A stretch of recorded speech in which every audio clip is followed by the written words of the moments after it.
तर कदाचित तिच्याच बुद्धिपटलावर या दशरथाच्या प्राणपणाचा खेळ सुरू झाला असेल.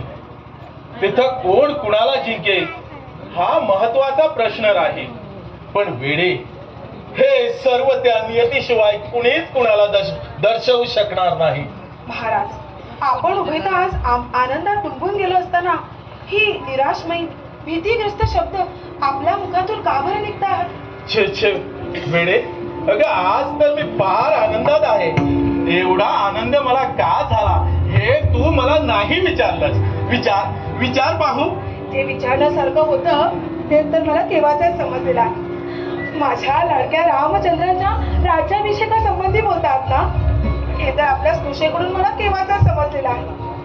काय सांगू ना, ही आनंदाची वार्ता ऐकून आनंदाच्या उन्मादाने बेहोश झालेली ही तुमची लाडकी राणी कैकेयी आपल्या सुकुमार स्नुषेला अदांतरी फिरवीत पटापट चुंबन घेत आपला आनंद व्यक्त करीत होती. इतका आनंद मला कधीही झाला नव्हता. कैकेयी, भारी आहे. रामावरील तुझा हा प्रेमाचा उफाळून आलेला आनंदाचा क्षण पाहून मी अगदी आनंदून गेलो आहे बघ. खरंच खडे, मला काय करू आणि काय नाही काही समजेल असं झालं. एकदा उद्याचा दिवस उजाडतो आणि राम सीतांना सिंहासनावर विराजमान झालेला पाहायला मिळते असं झालंय मला. पण माझ्या या आनंदाला पुन्हा मेल्याची दृष्ट न लावो म्हणजे झालं. दृष्ट लागणार ती कुणाची? या दशरथाची. आपले कशाला महाराज? तुम्ही तर त्यांचे सर्व काही आहात नाही का?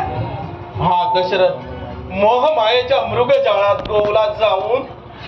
महाराज, हे आपल्या मनात आज काय बरं धुमसत आहे? जसा मला माझा पुत्र भरत आणि शत्रुघ्न, तसाच मला माझा राम. हो, तसाच मला माझा राम.